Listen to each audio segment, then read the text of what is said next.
Mais direction le Venezuela tout d'abord. Et cette belle histoire, les secouristes ont pu sauver un homme vivant des décombres 8 jours après le violent double séisme qui a touché le nord du pays. Il était pris au piège dans les gravats de son immeuble qui s'est effondré. Le récit de ce formidable sauvetage avec Pierre Nugent et Antoine Delpierre. Sa délivrance a été accueillie comme une lumière dans l'obscurité du drame qui a frappé le Venezuela.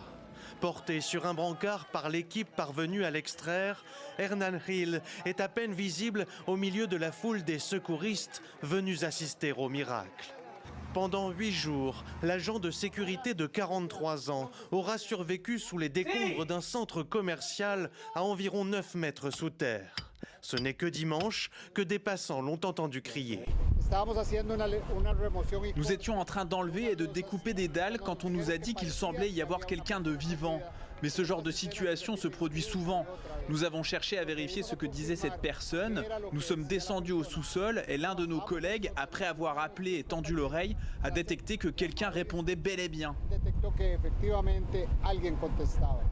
À partir de là, la tentative de sauvetage est lancée et l'attente va commencer. Car l'opération n'est pas sans risque.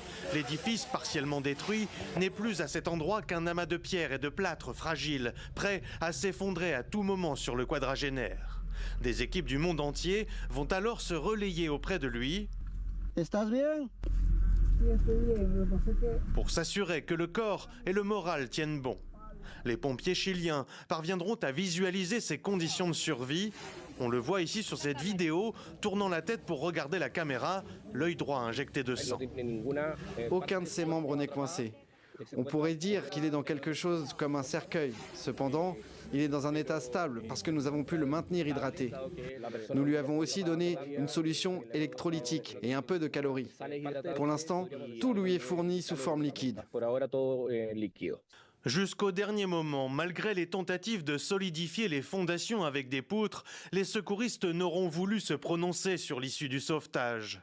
Mardi encore, l'immeuble avait légèrement bougé, les obligeant à modifier leur stratégie d'approche. Mais la nuit dernière, la rumeur s'était répandue, le tunnel pour rejoindre Hernán Gil était terminé. Et quelques heures plus tard, son épouse arrivait sur les lieux avant de pouvoir le retrouver.